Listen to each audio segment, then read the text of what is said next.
السلام علیکم ورحمۃ اللہ وبرکاتہ۔ الحمدللہ والصلاة والسلام علی رسول اللہ وعلی آلہ وصحبہ ومن تبع ہداہ، اما بعد۔ اعوذ باللہ من الشیطان الرجیم، بسم اللہ الرحمن الرحیم۔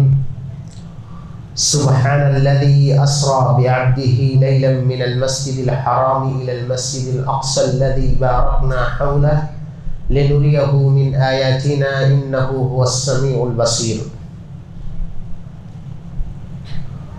محترم حاضرین، دینی ملی بھائیوں، بزرگوں، نوجوانوں اور عزیز بچوں، ہم اور آپ جس مہینے سے گزر رہے ہیں، اسلامی کیلنڈر کے حساب سے یہ ہے رجب کا مہینہ ہے، جو مہینہ حرمت کے 4 مہینے جنہیں اللہ رب العزت نے آسمان و زمین کی تخلیق کے وقت ہی سے حرام قرار دیا تھا، انہی میں سے ایک ہے۔ اس مہینے میں احترام کی خاطر، اس کی عظمت کا خیال رکھنے کی خاطر اللہ رب العزت نے ہر طرح کے ظلم اور زیادتی سے ہمیں اور آپ کو روکا ہے۔ لیکن بدقسمتی کی بات یہ ہے کہ اسی مہینے کی 22 تاریخ کو سیدنا معاویہ بن ابی سفیان رضی اللہ تعالی عنہ کی وفات کا دن ہے۔ شیعہ حضرات ان کی وفات کے نام سے نہ کہہ کر کے جعفر صادق رحمۃ اللہ علیہ کی جانب ایک غلط چیز منسوب کر کے اور اس دن خوشی مناتے ہیں۔ ایسے ہی آج غالباً رجب کی 25 تاریخ ہے، اگلے 27 تاریخ کو مسلمان اس مہینے میں جنہیں ظلم سے روکا گیا ہے، اور سب سے بڑا ظلم شرک ہے، کفر ہے، بدعت ہے، نفاق ہے، صغیرہ اور کبیرہ گناہ، بہت ساری شکلیں ہیں ظلم کی۔ چنانچہ مسلمان شب معراج مناتے ہیں اس گمان سے کہ 27ویں شب کو اسی مہینے میں اللہ رب العزت نے نبی کریم صلی اللہ علیہ وسلم کو معراج کروایا تھا۔ سوال یہ ہے کہ آپ صلی اللہ علیہ وسلم کا معراج کب ہوا ہے، اور ہوا ہے تو پھر ایسی صورت میں اس شب میں جو یہ حادثہ، یہ واقعہ، یہ معجزہ پیش آیا ہے، اس معجزے سے امت کو کیا چیزیں ملتی ہیں، کیا نصیحتیں، کیا پیغامات امت کو حاصل ہوتی ہیں یا ہونی چاہیے، یا یہ معجزہ آپ صلی اللہ علیہ وسلم کے لیے کس قدر فضیلت کا اور آپ صلی اللہ علیہ وسلم کی رفعت شان اور منزلت کا باعث تھا، امت کو تو اس پہ غور کرنا چاہیے تھا۔ لیکن صورتحال یہ ہے کہ امام ابن کثیر رحمۃ اللہ علیہ کے بقول ہجرت سے 12 یا 16 مہینے پہلے یہ واقعہ پیش آیا۔ مہینے کی تعین نہیں ہے، سال تک کے سلسلے میں اختلاف ہے، اور جب مہینے کی تعین نہیں، سال کی تعین نہیں، ہفتے کی تعین نہیں، تو پھر شب کی تعین کرنا، اور تعین کرنے کے بعد اس شب کو شب برات کی طرح سے یا شب قدر کی طرح سے منانا، یہ دین میں کیسے اس کی گنجائش ہو سکتی ہے؟ امام ابن تیمیہ رحمۃ اللہ علیہ کہتے ہیں کہ شب قدر جسے اللہ رب العزت نے ہم اور آپ زیادہ سے زیادہ رو کر کے، گڑگڑا کر کے، اس رات کو پا کر کے 1000 مہینے کی راتوں سے افضل والی رات میں عبادت کریں، چنانچہ 10 راتوں کے لیے بیدار رکھنے اور عبادت کرنے کا ہم اور آپ کو مشورہ دیا ہے، ہم آپ کو حکم دیا ہے، ہم آپ کو تلقین کی ہے۔ لہذا امت کے حق میں تو شب قدر بہتر ہے، اور آپ صلی اللہ علیہ وسلم کے حق میں انفرادی طور پر شب معراج اہمیت کی حامل تھی۔ اگر یہ رات منانے کی ہوتی تو یقیناً آپ صلی اللہ علیہ وسلم کے لیے یہ بہت اہم رات تھی۔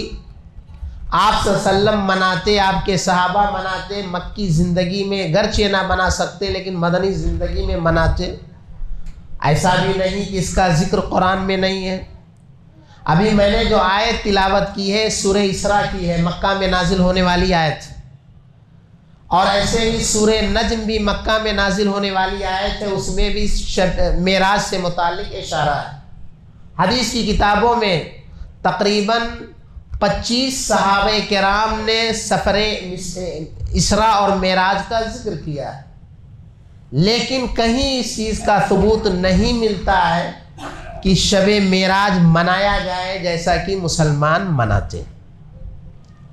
ایک چیز تو یہ ہے، دوسری چیز یہ ہے کہ مسلمانوں میں بہت سارے لوگ ایسے بھی ہیں جو آپ صلی اللہ علیہ وسلم کے اس معراج کا جزوی طور پر یا کلی طور پر انکار کرتے ہیں۔ چنانچہ مکہ والوں نے انکار کیا تھا، تصدیق کرنے سے جب رہے تو حضرت ابو بکر صدیق رضی اللہ تعالی عنہ اسی موقع پر صدیق کا خطاب پاتے ہیں اور کہتے ہیں یہ کوئی بڑی بات نہیں۔ آپ صلی اللہ علیہ وسلم نے جب پوری جرأت اور عزیمت کا مظاہرہ کرتے ہوئے تمام تر اختلافات کا امکان تھا، کیونکہ آپ انتہائی مشکل دور سے گزر رہے تھے، اس موقع پر آپ صلی اللہ علیہ وسلم نے اپنے اس معراج کے واقعے کا ذکر کیا، اور روایتوں میں آتا ہے کہ جب ان لوگوں نے اپنی جہالت اور حماقت کا ثبوت دیا تو اللہ رب العزت نے باقاعدہ بیت المقدس کی آج کل کی زبان میں کہا جائے ویڈیو گرافی دکھائی، جس میں آپ صلی اللہ علیہ وسلم نے ایک ایک کر کے بتلایا کہ بیت المقدس میں کیا ہے۔ اس زمانے میں بہت سارے لوگ کہتے ہیں کہ آپ صلی اللہ علیہ وسلم نے خواب میں دیکھا تھا، کوئی کہتا ہے کہ آپ جسمانی طور پہ نہیں گئے تھے، آپ روحانی طور پہ آپ نے سفر کیا تھا، کسی نے کہا باقاعدہ تمثیلی طور پر آپ کو دکھایا گیا جیسے آج کل ویڈیو وغیرہ دکھایا جاتا ہے، جبکہ حقیقت یہ ہے کہ قرآن کی آیات پہ غور کرتے ہیں تو ہمیں معلوم ہوتا ہے کہ آپ صلی اللہ علیہ وسلم کا یہ سفر جسمانی اور روحانی دونوں تھا۔ چنانچہ آیت ہے سبحان الذی اسری بعبدہ، سبحان اللہ ہم اردو میں کہتے ہیں جب کسی کی بات کو سن کر کے تعجب ہوتا ہے۔ اللہ رب العزت سبحان کہہ کر کے گفتگو کا آغاز کر رہا ہے یہ بتلانے کے لیے کہ یہ واقعہ انتہائی اہم واقعہ ہے، اور آگے کہا اپنے بندے کو لے گیا۔ جب کسی بندے کی بات کہی جاتی ہے تو ایسی صورت میں وہاں پر خواب نہیں مراد ہے، وہاں پر روحانی طور پہ نہیں بلکہ باقاعدہ پورے انسان کو جسم اور جان کے ساتھ لے جانے والی بات، کیونکہ اسراء کہتے ہیں رات کے وقت لے کر کے یا چل کر کے جانے کو۔ ہمیں یہ بات معلوم ہونی چاہیے کہ ایک ہے اسراء اور ایک ہے معراج۔ اسراء جو مسجد حرام سے اور بیت المقدس تک کا آپ صلی اللہ علیہ وسلم کا براق پہ جو سفر ہوا تھا یہ اسراء ہے، اور معراج جو ہے بیت المقدس سے جو آپ صلی اللہ علیہ وسلم آسمان کی طرف گئے اس کو معراج کہتے ہیں۔ تو اللہ رب العزت نے یہاں پر آپ کو بندہ کہہ کر کے، جو انسان کا سب سے بڑا کمال ہے، اللہ رب العزت اگر معبود ہے تو ہم اس کے عبد ہیں، اور عبدیت میں، بندگی میں، تواضع و خاکساری میں انسان جس قدر کامل ہو جائے اللہ کو وہی مقصود ہے۔ آگے اللہ نے کہا لِنُرِيَهُ مِنْ آیَاتِنَا، ہم اس لیے لے کے گئے تاکہ اپنے نبی کو اپنی نشانیاں دکھائیں۔ سورہ نجم میں اللہ رب العزت نے اسی کی طرف اشارہ کیا، ما زاغ البصر وما طغى لقد رأى من آیات ربہ الکبریٰ، آپ کی نگاہیں پتھرائی نہیں، دیکھ کر کے آپ صلی اللہ علیہ وسلم باقاعدہ جمے رہے۔ ابھی یہ بات آئے گی کہ اللہ کے نبی صلی اللہ علیہ وسلم جو اس رات کے مختصر سے حصے میں جو سارے کام ہوئے ہیں اس سفر کے اندر، اور ہم اور آپ کے لیے بے شمار عبرت اور نصیحت کی چیزیں موجود ہیں، یہ غور کرنے کی بات ہے اور اس کو عملی جامہ پہنانے کی بات ہے۔ آپ صلی اللہ علیہ وسلم سے پہلے حضرت موسیٰ علیہ السلام کو طور پہ بلایا گیا تھا۔ انہوں نے کہا اللہ میں دیکھنا چاہتا ہوں، میں تیرا دیدار کرنا چاہتا ہوں۔ اللہ نے کیا کہا؟ لن ترانی ولكن انظر الى الجبل فان استقر مكانه فسوف ترانی۔ انسان کی دنیا کی جو آنکھ ہے، کوئی کتنا بڑا ولی، پیر، فقیر، نبی، رسول ہو، اس دنیا کی آنکھ سے کوئی اللہ کو نہیں دیکھ سکتا۔ آخرت میں جنت سے بڑھ کر کے اللہ کا دیدار ہے، سب سے بڑی نعمت آخرت میں اللہ کا دیدار ہے۔ لہذا اس نعمت کو اللہ رب العزت نے دنیا کے لیے نہیں رکھا ہے۔ اللہ کے نبی صلی اللہ علیہ وسلم نے فرمایا حجابہ النور لو کشفہ لاحرقت سبحات وجہہ من انتہا الیہ بصرہ من خلقہ۔ خالق اور مخلوق کے درمیان پردہ جو ہے، دیوار جو ہے، وہ نور کا ہے۔ اللہ رب العزت کا نور جو دیوار ہے خالق اور مخلوق کے درمیان، وہ ظاہر ہو جائے لأحرقت سبحات وجہی من انتہا الیہ بصرہ من خلقہ، ساری چیزیں جل کر خاک ہو جائیں گی۔ حضرت موسیٰ نے جب اس تجلی کو دیکھا، اس روشنی کو دیکھا جو روشنی خالق اور مخلوق کے درمیان پردے کا کام کرتی ہے، خر موسیٰ صعقہ، موسیٰ علیہ السلام بے ہوش ہو کر کے گر گئے تھے۔ اللہ کے نبی صلی اللہ علیہ وسلم نے بھی رب کا دیدار تو نہیں کیا، لیکن رب سے ہم کلام ہوئے۔ جیسے موسیٰ کلیم اللہ ہیں، ایسے اللہ کے نبی صلی اللہ علیہ وسلم اس سفر معراج میں اللہ سے گفتگو کرتے ہیں۔ چنانچہ اللہ کہتا فَأَوْحَا إِلَىٰ عَبْدِهِ مَا أَوْحَا، اللہ نے وہاں وحی کی اپنے نبی کے کو۔ تو اللہ سے جو گفتگو ہوئی آپ صلی اللہ علیہ وسلم کی، اور اللہ تعالیٰ کے نور کو جو حجاب تھا اس کو دیکھنے کی صورت میں اللہ کے نبی صلی اللہ علیہ وسلم نے، قرآن نے کہا آنکھ سے دیکھا ہے۔ لہذا یہ بھی معلوم ہوا کہ اسراء بھی جسمانی ہوا ہے اور معراج بھی جسمانی ہوا ہے۔ تو یہ دوسری چیز تھی جو شروع میں بتانا ضروری تھا۔ اب آئیے مختصراً اس سفر میں کیا ہوا اور اس سفر سے ہم اور آپ کو کیا نصیحتیں ملتی ہیں اور اس سے ہم اور آپ کے لیے کیا فائدے کی چیزیں حاصل ہوتی ہیں۔ سب سے پہلے ہم اور آپ کو یہ سمجھنا چاہیے کہ اگر مورخین سیرت نگاروں کے بقول یہ ہے ہجرت سے 12 یا 16 مہینے پہلے، یعنی 1 سال یا 1.5 سال پہلے یہ واقعہ پیش آیا ہے، تو ہم تھوڑی دیر کے لیے مکہ کی وہ 13 سالہ زندگی آپ صلی اللہ علیہ وسلم کی ذہن میں رکھیں، جس زندگی میں آپ صلی اللہ علیہ وسلم ایک وقت ایسا تھا کہ سب کی آنکھوں کے تارے تھے، صادق اور امین تھے، لیکن اس دعوت کی وجہ سے، اس تبلیغ کی وجہ سے آپ جادوگر، کاہن، اسی طرح سے شاعر، اسی طرح سے آپ خواب کی باتیں بیان کر رہے ہیں، آپ دوسروں سے املا کرا کے وغیرہ وغیرہ تہمتیں آپ پر لگائی جانے لگیں۔ آپ صلی اللہ علیہ وسلم پر اوجھڑیاں ڈالی جا رہی تھیں، گلے میں فندے ڈالے جا رہے تھے، مارنے کی زد و کوب کرنے کی کوششیں ہو رہی تھیں، ہر طرح سے آپ صلی اللہ علیہ وسلم کو پریشان کیا جا رہا تھا۔ شیب ابی طالب میں آپ صلی اللہ علیہ وسلم پتیاں اور چمڑیاں اپنے خاندان والوں کے ساتھ چوسنے پہ مجبور ہوئے۔ ہمیں یہ بھی ذہن میں رکھنا چاہیے کہ آپ صلی اللہ علیہ وسلم کو حاصل کرنے کے لیے بڑے بڑے مشرکین مکہ نے آفر دیے تھے آپ کے چچا ابو طالب کو. اور یہ بھی ہمیں فراموش نہیں کرنا چاہیے کہ اسی زمانے میں آپ صلی اللہ علیہ وسلم طائف بھی گئے تھے، لہو لہان ہو کر کے آئے تھے. اسی زمانے میں اپنے ساتھیوں کو آپ نے حبشہ کی طرف بھیجا تھا.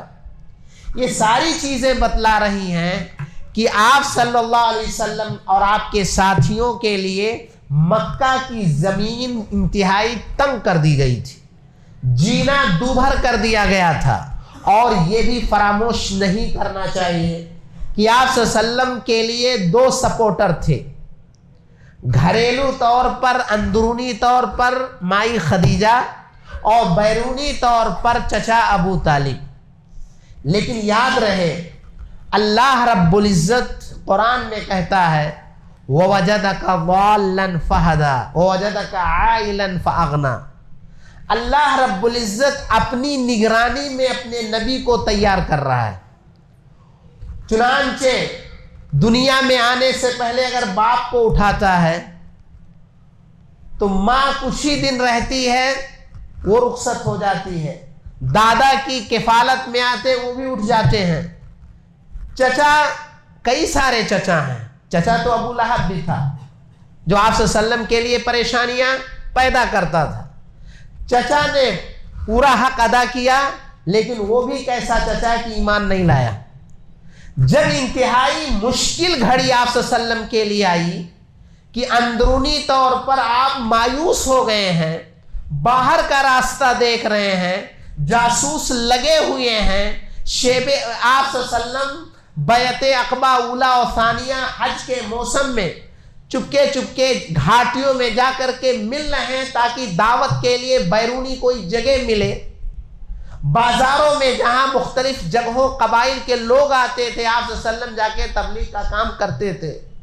ایسے موقع پر جب آپ صلی اللہ علیہ وسلم تقریباً مایوس ہو گئے تھے مکہ والوں سے، اس موقع پر یہ سفر کرایا جا رہا ہے جس کو ہم سفر معراج کہتے ہیں. اس سے یہ سمجھ سکتے ہیں کہ جب انسان تھکا ہوتا ہے ڈیوٹی سے، کام سے، کاروبار سے، تو ٹور کے طور پر اگر کسی کو مکہ مدینہ محبوب ہے اور کسی کو اجمیر محبوب ہے اور کسی کو کہیں ڈیزارٹ وغیرہ محبوب ہے تو لوگ انجوائے کرنے کے لیے ان جگہوں پہ جاتے ہیں. کیونکہ تاکہ انہیں کچھ دیر کے لیے سکون مل جائے. اللہ رب العزت اپنے نبی کا یہ جو سفر کراتا ہے یہ کئی ناحیوں سے بہت اہم ہے. سب سے بڑی بات یہ ہے کہ آپ صلی اللہ علیہ وسلم اب مدینہ جانے والے ہیں، اور مدینہ کے اندر جس جنت، جس جہنم، جن انبیاء، جن آسمانوں اور جن زمینوں اور مختلف چیزوں کے بارے میں مکہ کے دور میں جو آیتیں نازل ہو رہی تھیں وہ نظریاتی طور پہ تھی. آپ صلی اللہ علیہ وسلم خود کی آنکھ سے جب دیکھ کر کے ان چیزوں کو بیان کریں گے تو بیان کرنے کا انداز ہی نرالا ہوگا. اور اسی طرح سے جب ابھی تک تو جبرائیل لے کر کے آتے تھے دین کو، ڈائریکٹ اللہ رب العزت سے جب گفتگو کریں گے تو آپ کی ساری پریشانیاں، ساری مصیبتیں، ساری تکلیفیں آپ صلی اللہ علیہ وسلم یہ سوچ کر کے فراموش کر دیں گے، بھول جائیں گے، مٹا دیں گے، کیونکہ انہیں پتہ ہو جائے گا انجام ہمارے حق میں بہتر ہے. تو آپ صلی اللہ علیہ وسلم کو ایسے موقع پر یہ سفر کرایا جا رہا ہے. چنانچہ صحیح روایات میں آتا ہے کہ آپ صلی اللہ علیہ وسلم سوئے ہوئے تھے. بعض سیرت نگار کہتے ہیں یہ وہی وقت تھا جس وقت آپ صلی اللہ علیہ وسلم تہجد پڑھا کرتے تھے. اور ہمیں یہ معلوم ہونا چاہیے کہ عشاء سے فجر تک آپ صلی اللہ علیہ وسلم رات کو 6 حصوں میں بانٹتے تھے. 3 حصہ سوتے تھے، 2 حصہ تہجد پڑھتے تھے، آخر کا فجر سے جو 1 حصہ بچتا تھا اس میں آپ صلی اللہ علیہ وسلم پھر سو جاتے تھے. اور سحری کی اذان 15 منٹ پہلے ہوتی تھی فجر سے، اس وقت آپ اٹھتے تھے. تو یہ جو آپ کے تہجد کا جو وقت ہے اسی وقت میں یہ ساری چیزیں ہوئی. سب سے پہلے ہمیں یہ سمجھنا ہے کہ اللہ جو کہتا ہے فعال لما یرید، انما امرہ اذا اراد شیئا ان یکون لہ کن فیکون. ہم بڑے سے بڑے مالدار ہوں، صاحب حیثیت ہوں، صاحب اولاد ہوں، صاحب حسن و جمال ہوں، اس واقعے کے سامنے رکھتے ہوئے اپنے آپ کو سمجھے کہ ہم کیا ہیں. وہ اللہ آپ کو مکہ سے بیت المقدس لے جا رہا ہے. اس زمانے میں 40 دن لگتے تھے. آج آپ نیٹ پہ سرچ کریں گے 1400 یعنی 1450 کچھ کم 1500 کلومیٹر ہے. 1.5 سال کے بعد آپ صلی اللہ علیہ وسلم کو اللہ رب العزت ہجرت کا حکم دیتا ہے. 8 دن لگتے ہیں، جبکہ اس وقت جو راستہ ہے تقریباً 400 کچھ کلومیٹر ہے مکہ سے مدینہ. اللہ رب العزت یہ سفر کراتا ہے، یہ پیغام دیتا ہے کہ ہم جو چاہیں کر سکتے. چنانچہ آپ صلی اللہ علیہ وسلم سوئے ہوئے ہیں. بعض روایتوں میں آتا ہے میہانی کے گھر، بعض روایتوں میں آتا ہے کہ آپ خانہ کعبہ کے پاس. 2 فرشتے یا 3 فرشتے آتے ہیں، کہتے ہیں یہی ہیں، یہ کہتا ہاں یہی ہیں، آپ کو بیدار کرتے. آپ صلی اللہ علیہ وسلم کا اوپن ہارٹ سرجری کرتے ہیں، گلے سے لے کر کے ناف تک پھاڑتے ہیں. آپ صلی اللہ علیہ وسلم کے دل کو مائے زمزم سے دھوتے ہیں اور پھر اس کو اچھے سے رکھ دیتے ہیں. یاد رکھیں آپ صلی اللہ علیہ وسلم نے 2 دفعہ حضرت جبرائیل کو ان کی اصلی شکل میں دیکھا تھا، اور 2 دفعہ آپ صلی اللہ علیہ وسلم کی یہ سرجری ہوئی ہے. ہمیں معلوم ہے کہ جب آپ صلی اللہ علیہ وسلم دائی حلیمہ کے گھر تھے تو اس وقت بھی آپ کا شق صدر ہوا تھا، جس کے بارے میں یہ آتا ہے کہ جو شیطانی حصہ تھا انسانوں کے اندر ہوتا ہے اس وقت اس کو نکالا گیا. اور یہاں چونکہ ایک نئے سفر پہ جا رہے ہیں، اللہ رب العزت سے ہم کلام ہوں گے، تو اس کے لیے تیار کرنے کے لیے اہل علم حکمتیں بیان کرتے ہیں. جبریل امین کو آپ صلی اللہ علیہ وسلم نے 2 دفعہ دیکھا. ایک وہ جب آپ کو نبی بنائے گئے تھے کہ ان کے پاس 600 پر ہیں اور پورے افق کو گھیرے ہوئے ہیں. اس سے یہ اشارہ ہے کہ اپنے نبی کے اوپر جو اللہ رب العزت نے امت کا بوجھ ڈالا ہے، نبوت کا بار گراں ڈالا ہے. آپ سارے انبیاء کی امامت فرمانے والے ہیں، آپ سارے انبیاء اور سارے انسانوں کی سیادت اور سرداری حاصل کرنے والے ہیں. اس نبی کے ساتھ ایسا ہونا چاہیے. اس کے بعد آتا ہے، دیکھیں آپریشن کو ٹھیک ہونے میں کتنا ٹائم لگتا ہے، لیکن اللہ جو چاہتا ہے ہو جاتا ہے. پھر اس کے بعد ایک براق لایا جاتا ہے. براق عربی زبان میں برق سے کہتے ہیں، برق مانے ہے بجلی. حدیثوں میں آتا ہے کھچر اور گدھے کے درمیان اس کا حجم تھا، اس پہ بٹھایا گیا آپ صلی اللہ علیہ وسلم کو تو تھوڑا سا بدکا. جبریل امین نے کہا اس سے بہتر سواری تجھے نہیں میسر ہوئی. پھر آپ صلی اللہ علیہ وسلم کو لے کر کے بیت المقدس جاتے ہیں، وہاں پر انبیاء کی امامت کا شرف حاصل کرتے ہیں. اور اس کے بعد آپ صلی اللہ علیہ وسلم، حدیثوں میں آتا ہے کہ جیسے زینہ ہے وہاں چڑھتے ہیں، ہم اس زمانے میں کہہ سکتے ہیں جیسے لفٹ ہے. آپ صلی اللہ علیہ وسلم ہر آسمان پر جاتے ہیں. روایتوں میں آتا ہے کہ ایک یہاں پر جب آپ اسراء میں تھے اور دوسرا وہاں پر آپ صلی اللہ علیہ وسلم کے سامنے شراب بھی پیش کی جاتی ہے، دودھ بھی پیش کیا جاتا ہے. تو آپ صلی اللہ علیہ وسلم دودھ کو منتخب کرتے ہیں اور اس میں اشارہ ہے، ابھی شراب حرام نہیں ہوئی تھی، شراب جنگ بدر کے بعد حرام ہوئی ہے اور کئی مرحلوں میں حرام ہوئی ہے.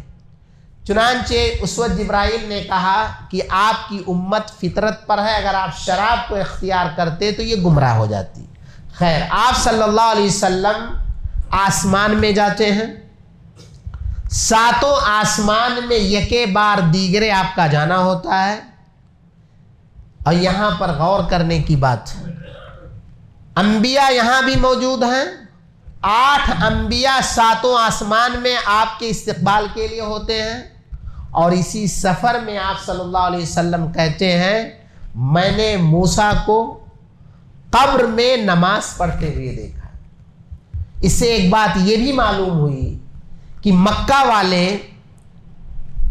مرنے کے بعد دوبارہ زندہ کیا جانا، جس کو بعث بعد الممات کہتے ہیں، جس تعلق سے قرآن میں کئی ساری دلیلیں ہیں۔ ایک اس شخص کا جس کو 100 سال کی موت دی تھی، اصحاب کہف جنہیں 309 سال کی نیند دی تھی، یا اسی طرح سے حضرت ابراہیم کا وہ واقعہ جس میں اللہ تعالیٰ نے کہا 4 پرندے لیجئے، 4 کی بوٹیاں بنائیے، سب کو الگ الگ ملا دیجئے اور 4 جگہوں پہ رکھیے، آواز دیجئے، اپنی پروں، اپنی پنکھوں، اپنے گوشت، اپنے خون سب کے ساتھ دوڑتی ہوئی آئیں گی۔ تو قرآن میں بے شمار جو دلیلیں آپ دیتے تھے، اس واقعے میں آپ صلی اللہ علیہ وسلم نے یہ بھی کہا کہ وہی موسیٰ جو یہاں نماز میں تھے، وہی موسیٰ جو 6 آسمان پر تھے، انہی موسیٰ کو قبر میں اسراء کی رات میں نماز پڑھتے ہوئے بھی دیکھے۔ آپ صلی اللہ علیہ وسلم پہلے آسمان پہ جاتے ہیں تو آدم سے ملاقات ہوتی ہے، آپ کو اہلاً و سہلاً مرحبا کہتے ہیں۔ دوسرے پہ عیسیٰ اور یحییٰ سے ملاقات ہوتی ہے۔ ایسے ہی تیسرے پر آپ صلی اللہ علیہ وسلم کی ملاقات ہوتی ہے عیسیٰ اور یحییٰ کے بعد ادریس سے، پھر ہارون سے، اسی طرح سے یوسف سے، موسیٰ سے، اور 7ویں آسمان پر آپ صلی اللہ علیہ وسلم کی ملاقات حضرت ابراہیم سے ہوتی ہے۔ اہل علم نے ان 8 انبیاء سے جو ملاقات ہوئی ہے آپ صلی اللہ علیہ وسلم کی، اس سلسلے میں حکمتیں بیان کرتے ہیں کہ آپ صلی اللہ علیہ وسلم جس ماحول سے جا رہے ہیں، یہ سفر آپ صلی اللہ علیہ وسلم کا کئی اعتبار سے امت کے لیے اور آپ کے لیے انتہائی اہم تھا۔ آدم سے اس لیے ملاقات ہوتی ہے کہ آپ جس سرزمین میں اس وقت انتہائی قسم پرسی کے عالم میں ہیں، حضرت آدم کو جنت سے نکالا گیا تھا دنیا کے اندر، آپ کو بھی آپ کے شہر مکہ سے نکالا جائے گا، لہذا آدم کا انجام بہتر ہے، آپ کا بھی انجام بہتر رہے گا۔ حضرت یحییٰ اور عیسیٰ سے جو دوسرے آسمان پہ ملاقات ہوئی، اس کے اندر یہ پیغام تھا کہ حضرت یحییٰ کو یہودیوں نے قتل کیا تھا، حضرت عیسیٰ کو سولی پہ لٹکانے کی کوشش کی تھی، یہ الگ بات ہے، وما قتلوہ وما صلبوہ ولکن شبہ لہم، نہ وہ قتل کر سکے اور نہ ہی سولی پہ لٹکا سکے، اللہ نے انہی کا ہم شکل کسی کو رکھ دیا اور اسے انہوں نے سولی پہ لٹکایا اور سمجھے کہ ہم نے عیسیٰ کو سولی پہ لٹکایا ہے۔ اللہ کہتا ہے بل رفعہ اللہ، اللہ نے ان کو زندہ اٹھا لیا۔ آپ مدینہ جائیں گے، وہاں پر آپ کے کھانے میں بھی زہر ڈالا جائے گا، وہاں آپ کے اوپر پتھر ڈالنے کی کوشش کی جائے گی، بنو قینقاع، بنو نضیر اور بنو قریظہ جیسی طاقتیں آپ کے خلاف آپ سے برسر پیکار ہوں گی، لہذا آپ کو گھبرانے کی ضرورت نہیں ہے، اپنے آپ کو تیار رکھنے کی ضرورت ہے۔ اسی طرح سے آپ صلی اللہ علیہ وسلم کی اگر ملاقات حضرت ادریس سے ہوتی ہے تو اللہ تعالیٰ نے انہیں قرآن میں کہا وَرَفَعْنَاهُ مَكَانًا عَلِيًّا، ہم نے انہیں بلند مقام عطا کیا ہے۔ آپ ان لوگوں سے ملاقات کرنے کی صورت میں گھبرائیں نہیں، اگر یحییٰ قتل کر دیے گئے تو آپ کو قتل نہیں کیا جائے گا، آپ کو بلند رتبہ ملے گا۔ یوسف علیہ السلام سے ملاقات ہوتی ہے جنہیں آدھا حسن عطا کیا گیا تھا، ان کے خود کے بھائیوں نے انہیں کنویں میں ڈالا، اتنے عظیم نبی ہونے والے ہیں، مصر کے بازار میں چند ٹکوں پہ بیچے جا رہے ہیں، جس گھر میں پل رہے ہیں وہیں فتنے کے شکار ہوتے ہیں اور بچتے ہیں، اپنی عزت و ناموس کی بچاؤ کی خاطر 7 سال تک قید میں رہنا گوارا کرتے ہیں اور بعد میں وہاں سے باعزت بری ہوتے ہیں۔ لہذا آپ بھی ہجرت پہ مجبور ہوں گے، اور کوئی اور نہیں، آپ کے خود کے قبیلے اور خاندان والے کریں گے، جیسے حضرت یوسف کو کیے تھے۔ بدر کی لڑائی میں جب مقابلے کے لیے اللہ کے نبی نے کچھ انصار کو آگے بڑھایا تو مکہ والوں نے کیا کہا تھا؟ ہم ان سے لڑنے والے نہیں آئے ہیں، ہم لڑنے نہیں آئے ہیں، ہم تو اپنے خاندان کے لوگوں سے لڑنے والے ہیں۔ تو حضرت یوسف کو کئی سارے مقاصد کے تحت اللہ رب العزت نے دکھایا، ان میں سے ایک اہم مقصد یہ تھا کہ آپ کو تسلی تھی اور آپ کو یہ بتلانا تھا کہ یہ دعوت کی راہ کانٹوں سے بھری ہوئی ہے۔ اسی طرح سے حضرت ہارون جب طور پر حضرت موسیٰ گئے تو اس وقت قوم کے لوگوں نے ان کو بہت پریشان کیا، بچھڑے تک کی پرستش شروع کر دی۔ بعد میں حضرت موسیٰ واپس آئے تو انہی کے اوپر پل پڑے، لیکن جب حقیقت واضح ہوئی تو ان کا برتاؤ، قوم نے ان سے محبت بھی کرنا شروع کر دیا۔ تو یہ بھی پیغام ہے کہ اے نبی، ایک وقت آپ کی زندگی میں آئے گا کہ سارے کے سارے لوگ جیسے یوسف کے بھائی بعد میں آئے، ایسے ہی آپ کے لیے آپ کو بھی وہ مقام ملے گا۔ حضرت موسیٰ علیہ السلام سے ملاقات جو ہوئی، موسیٰ علیہ السلام کا قرآن میں سب سے زیادہ ان کی قوم کا ذکر ہے۔ کہتے ہیں کہ سب سے زیادہ اذیت انہیں اپنی قوم سے حاصل ہوئی، اور جو جس قدر بلند ہوتا ہے اس قدر اسے اذیتوں سے دوچار ہونا پڑتا ہے۔ اور اخیر میں حضرت ابراہیم سے جو ملاقات ہوئی، یہ پیغام ہے کہ جس جگہ سے آپ کو نکالا جائے گا، ایک وقت آئے گا کہ آپ وہاں حج کریں گے۔ آپ صلی اللہ علیہ وسلم اپنے پیغام کو مکمل طور پہ پہنچا کر کے، اور وہاں پر آپ کو یہ بتلانا تھا کہ جس گھر سے آپ کو نکالا جائے گا، ایک وقت آئے گا کہ اس گھر کی چابی آپ کے ہاتھ میں ہوگی۔ تو آپ صلی اللہ علیہ وسلم جب یہ ساتوں سے ملاقات ہوئی، اسی روایت میں آتا ہے کہ حضرت ابراہیم سے جب ملاقات ہوئی تو ابراہیم علیہ السلام نے کہا کہ اپنی امت کو میرا سلام کہہ دینا، اور یہ کہنا کہ جنت کی مٹی بہت ہموار، بہت بہتر ہے، یہاں کا پانی بہت میٹھا ہے، اور یہاں کاشتکاری کے لیے سبحان اللہ والحمدللہ ولا الہ الا اللہ یہ کلمات ہیں، لہذا ان کا زیادہ سے زیادہ ورد کرنا چاہیے۔ اسی طرح سے روایتوں میں آتا ہے کہ وہ بیت معمور پر ٹیک لگائے بیٹھے تھے۔ یہ بیت معمور وہ ہے کہ روایتوں میں آتا ہے کہ روزانہ 70,000 فرشتے وہاں پر سجدہ ریز ہوتے ہیں، جنہیں ایک دفعہ موقع مل جاتا ہے، دوبارہ موقع نہیں ملتا ہے۔ اس میں ایک طرح کا اشارہ ہے کہ ہمارا رب کتنا طاقتور ہے۔ وَلِلَّهِ جُنُودُ السَّمَاوَاتِ وَالْأَرْضِ، اندازہ کریں کہ اگر یومیہ 70,000 فرشتے سجدہ ریز ہوتے ہیں، دوبارہ انہیں وہاں موقع نہیں ملتا، تو اللہ تعالیٰ کے لشکر کس قدر زیادہ۔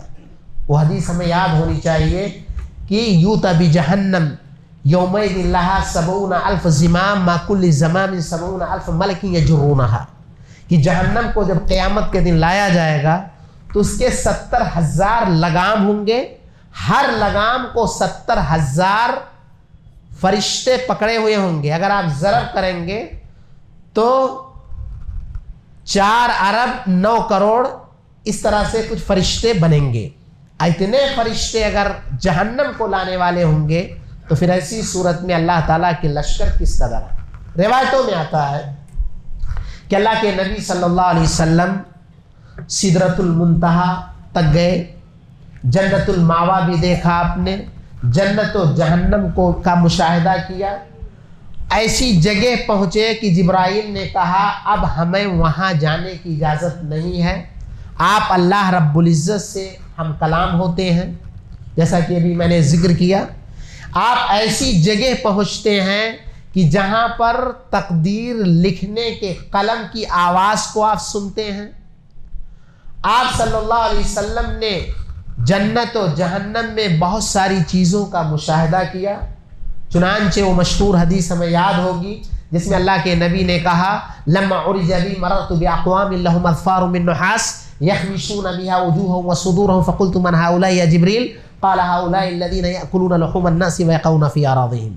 کسی سفر معراج میں ہم نے کچھ ایسے لوگوں کو دیکھا، اور بدقسمتی کی بات یہ ہے کہ اپنی صفوں میں چاہے وہ خواتین ہوں یا مرد حضرات ہوں یا پڑھے لکھے ہوں یا ان پڑھ ہوں، ایسے لوگوں کی تعداد بے شمار ہے۔ کیا ہے کہ ان کے ناخن تانبے کے تھے یا پیتل کے تھے، اس سے وہ اپنے چہروں کو، اپنے سینوں کو نوچ رہے تھے۔ میں نے کہا یہ کون لوگ ہیں؟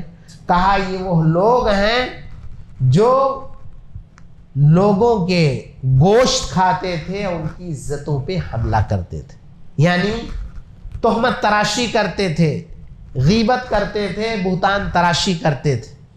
اسی طرح سے اللہ کے نبی نے اس سفر میں یہ بھی دیکھا کہ ایک شخص خون کی نہر میں غوطہ لگا رہا ہے۔ پوچھا کون ہے؟ کہا یہ سود خور ہیں۔ آپ نے یہ بھی دیکھا کہ کچھ لوگوں کے ہونٹ کو جہنم کی آگ کی قینچی سے کاٹا جاتا ہے، اور اس میں وہ طبقہ مراد ہے جو اچھے خطیب ہیں اور اس میں عمل کے ناحیے سے کوڑے ہیں۔ گویا کہ اس سفر میں آپ صلی اللہ علیہ وسلم نے یہ ساری چیزیں جو دیکھی ہیں، یہ پیغام ہے کہ لوگوں کو اس سے عبرت حاصل کرنی چاہیے۔ اسی سفر میں اللہ کے نبی صلی اللہ علیہ وسلم چونکہ مہمان تھے اللہ کے، تو اللہ رب العزت نے آپ کو کچھ گفٹ بھی دیا، اور یہ گفٹ ہم امت کے لیے۔ آپ صلی اللہ علیہ وسلم کو 50 وقت کی نماز دی گئی۔ حضرت موسیٰ کی بار بار درخواست سے وہ 5 میں تبدیل ہوئی۔ 5 کے بعد بھی وہ کہہ رہے تھے دوبارہ جائیے، آپ نے کہا مجھے حیا آ رہی ہے، پھر وہی باقی رکھا گیا۔ تھوڑی دیر کے لیے اگر اندازہ کریں، یہی 24 گھنٹے اس وقت بھی تھے، آج بھی ہیں۔ یہ الگ بات ہے کہ قیامت کی نشانی ہے کہ اوقات ایسے ختم ہو رہے ہیں کہ پتہ نہیں چلتے۔ اگر آپ اندازہ کریں تو 24 گھنٹے کو ڈبل کریں، 48 بدلیں، تب بھی 2 بج جائے گا۔ گویا آدھے گھنٹے کے فرق سے کم فرق میں ہر ایک دوسرے وقت کی نماز کا وقت آ جاتا۔ یہ اللہ تعالیٰ کا کتنا بڑا کرم ہے، اور موسیٰ علیہ السلام کا امتیوں پہ کتنا زیادہ احسان ہے کہ 50 کو انہوں نے 5 میں بدلوا دیا۔ اور اللہ نے یہ احسان کیا کہ ہن 5 وہی 50 لا يبدل القول لدی۔ یہ 5 اگرچہ ہیں لیکن میری نگاہ میں 50 اوقات کے ہیں۔ ہمارے یہاں باتیں بدلی نہیں جاتی۔ اس میں پیغام ہے ہم لوگوں کے لیے کہ ہم میں سے کتنے ہیں جو 5 وقت فجر میں بھی حاضر ہوتے، کتنے ہیں جو حاضر جسم اور ذہن و دماغ دونوں سے ہوتے ہیں، کتنے ہیں جو خالص سنت کی پیروی اور اخلاص اور مطابقت رسول دونوں کے التزام کے ساتھ پڑھتے، کتنے ہیں جو اپنی نمازوں میں ریاکاری، سستی، کاہلی اور ساری ان خراب چیزوں سے باز رہتے ہوئے ادا کرتے ہیں جن سے اللہ اس کے رسول نے منع کیا ہے۔ تو اس لیے اس سفر میں سب سے بڑا تحفہ آپ صلی اللہ علیہ وسلم کو نماز کا ملا۔ اہل علم بارہا ذکر کرتے ہیں کہ سارے احکام، چاہے وہ زکوٰۃ کے ہوں، چاہے روزے کے ہوں، چاہے حج کے ہوں، وہ آپ کو دنیا میں دیے گئے، لیکن نماز کو اللہ نے اوپر بلا کر کے دیا۔ لہذا اس کی عظمت کو ہم اور آپ کو سمجھنا چاہیے، کیونکہ یہی وہ نماز ہے جو کسی سے معاف نہیں ہے، شرط یہ ہے کہ وہ بالغ ہو اور عقل مند ہو۔ دوسرا تحفہ آپ صلی اللہ علیہ وسلم کو یہ ملا اس سفر میں، سورہ بقرہ کی آخری 2 آیتیں۔ یاد رہے آج بہت سارے لوگ آسیب کے شکار ہیں، باباؤں کا چکر لگاتے ہیں وغیرہ وغیرہ۔ یہ سورہ بقرہ بہت اہم سورت ہے، اس کی تلاوت گھروں میں ہونی چاہیے، اس کی سماعت ہونی چاہیے، اس سے یہ ساری چیزیں دور ہوتی ہیں۔ آخر کی 2 آیتیں جو ہیں ان کے بارے میں اللہ کے نبی نے فرمایا من قرأ فی لیلۃ کفتہ۔ ان دونوں آیتوں کو پڑھ کے اگر کوئی سوتا ہے تو یہ دونوں آیتیں اس کے لیے کافی ہوتی ہیں۔ شارحین کہتے ہیں قیام اللیل کے قائم مقام ہیں، کسی نے کہا کہ فرشتہ اس کی سیفٹی، اس کی نگرانی کے لیے کافی ہوگا، کسی نے کہا شیطانی آلائشوں سے، شیطانی خواب سے، شیطان کے حملے سے محفوظ رہے گا۔ علی کل حال یہ جو تحفہ آپ صلی اللہ علیہ وسلم کو ملا ہے یہ اہمیت کا حامل ہے، اور انسان کو ان دونوں آیتوں کو یاد کرنا چاہیے اور اپنے معمولات میں شامل کرنا چاہیے۔ تیسری چیز جو آپ صلی اللہ علیہ وسلم کو اس سفر میں ملی وہ یہ ہے کہ میری امت کا جو بھی بندہ شرک اکبر سے پاک ہو کر کے جائے گا تو اس کا انجام جنت۔ اندازہ کیجئے، اللہ نے قرآن میں جگہ ذکر کیا ہے کہ کوئی روئے زمین کے برابر بھی سونا لے کر کے آئے۔ آج ہم میں سے کوئی 2-4 کلو کا مالک نہیں، چاہے بہت بڑا سیٹھی کیوں نہ ہو، لیکن اللہ کہہ رہا ہے کہ روئے زمین کے برابر کوئی سونا لے کر کے آئے، اگر اس کے ساتھ شرک اکبر ہے تو یہ سونے کافی نہیں ہوں گے، اس کے کفارے کے لیے کا ذریعہ نہیں بنے گا۔ لیکن ذرہ برابر ایمان لے کر کے آیا ہے، شرک سے پاک رہا ہے، گناہ اس کے پاس کے انبار ہیں، تو وہ ذرہ برابر ایمان اس کی نجات کے لیے کافی ہوگا۔ لہذا آپ صلی اللہ علیہ وسلم کو یہ تحفہ جو ملا ہے، یہ تینوں تحفے حقیقت میں انسان اگر اختیار کر لے تو دنیا اور آخرت دونوں سنور سکتی ہے۔ اسی طرح سے اس سفر کا ایک سب سے اہم فائدہ یہ ہے، آج ہم میں سے بہت سارے لوگوں سے پوچھا جائے اللہ کہاں ہے تو ایک خاص نظریہ ہے اللہ ہر جگہ ہے، جبکہ یہی ان سے پوچھا جائے کہ آپ نماز میں تقریباً 100 دفعہ 5 وقتہ نماز میں آپ گنیں گے تو تقریباً 100 دفعہ آپ اللہ اکبر کہتے ہیں۔ 17 رکعتیں اور 12 رکعتیں جو سنن موقدہ ہیں، تکبیرات انتقال تحریمہ جوڑیں گے 100 دفعہ تقریباً ہو جاتے ہیں۔ کبھی ہم نے غور کیا اللہ اکبر کا مطلب کیا ہے؟ اللہ اکبر کا مطلب اللہ سب سے بڑا ہے، وہ آسمان سے بھی بڑا ہے، زمین سے بڑا ہے، سورج سے بڑا، جتنا بھی سوچ سکتے ہیں سب سے بڑا، یہاں تک کہ عرش سے بھی بڑا۔ اب گلاس کے اندر بالٹی نہیں آتی ہے تو اللہ ہر جگہ کیسے آ سکتا ہے؟ جب گلاس کے اندر بالٹی نہیں آتی، ہم خود کہتے ہیں اللہ اکبر، مؤذن ہر اذان میں ایک نہیں کئی دفعہ اللہ اکبر کہتا ہے، تو ہم یہ غلط صوفیوں کا لیا ہوا عقیدہ کہ نعوذ باللہ ہر کتا سور اور گندگی کی جگہوں ہمارے پیٹ میں جو غلاظت ہے وہاں بھی نعوذ باللہ اللہ تعالیٰ ہے، جبکہ ہم عقیدہ رکھتے ہیں اللہ سب سے بڑا ہے۔ تو اللہ رب العزت ایک نہیں 7 دفعہ قرآن میں چیخ چیخ کر کہتا ہے کہ الرحمن علی العرش استویٰ، اللہ عرش کے اوپر ہے، اس کی ذات عرش کے اوپر ہے، اور خالق اور مخلوق جدا ہیں، ضم نہیں ہے۔ یہ عقیدہ ہر مومن کو رکھنا چاہیے، اور اگر نہیں ہے تو انتہائی سب سے بڑے ہم جاہل ہیں، کیونکہ ہم جس اللہ پر ایمان رکھتے ہیں، قبر کا پہلا سوال رب کے بارے میں ہوگا، ہم اسی رب کے بارے میں نہیں جانتے اللہ کہاں ہے۔ لہذا اللہ ہر جگہ نہیں ہے، اس کا علم ہے، اس کی معرفت ہے، اس کی تدبیر ہے، ذرے ذرے کی خبر ہے، کالی رات ہو، کالا پتھر ہو، کالی چیونٹی ہو، رینگ رہی ہو، اس کے رینگنے کی آواز کو سنتا ہے، لیکن اللہ عرش پر ہے۔ وہ مشہور حدیث ہمیں یاد ہوگی سورہ مجادلہ میں جو اللہ تعالیٰ نے کہا قد سمع اللہ قول التی تجادلک فی زوجها وتشتکی الی اللہ واللہ یسمع تحاورکما، کہ خولہ بنت ثعلبہ ان کے شوہر نے کہا جیسے آج کل طلاق طلاق طلاق، جاؤ حلالہ کرواؤ، جاؤ یہ فلاں کے ہاں جاؤ، بیوی ہمیشہ کے لیے جدا ہو گئی، ایسے ان کے ہاں تھا کوئی یہ کہہ دے اپنی بیوی سے کہ تیری پیٹھ میری ماں کی پیٹھ کی طرح سے ہے، تو وہ شوہر سے جدا ہو جاتی تھی، طلاق ہو جاتا تھا۔ ان کے کئی سارے بچے تھے، آ کے آپ صلی اللہ علیہ وسلم سے یہ بحث کر رہی ہیں میرا قصور کیا ہے، جیسے آج آ کے کہتی ہیں خواتین کہ اتنا باریک بندھن ہے کہ ایک بندوق کی گولی سے جو ہے زندگی تباہ ہو گئی۔ چنانچہ عائشہ رضی اللہ کا حجرہ بہت چھوٹا سا تھا، انتہائی چھوٹا، ایک کمرہ آج کل جو ہوتا ہے ویسے تھا، اسی میں سب کچھ۔ وہ کہتی ہیں کہ میں گھر کے ایک کونے میں ہوں اور دوسری طرف اللہ کے نبی سے وہ بحث کریں، میں صحیح سے سمجھ نہیں پا رہی کس بات میں بحث ہو رہی، اور اللہ کہہ رہا ہے، اسی لیے کہتی ہے سبحان الذی وسع سمعہ الاصوات، پاک ہے وہ ذات کہ جس کے کان ساری آوازوں کو اپنے احاطے میں لیے ہوئے ہے۔ اللہ عرش کے اوپر سے کہہ رہا ہے کہ ہم نے سن لی اس خاتون کی بات کو جو آپ سے تکرار کر رہی ہے، اور اللہ آپ دونوں کی کنورسیشن کو، آپ دونوں کی گفتگو کو سن رہا ہے۔ لہذا اس سفر کا ایک فائدہ، ایک سبق یہ ہے کہ ہم یہ عقیدہ رکھیں کہ اللہ رب العزت عرش پر ہے۔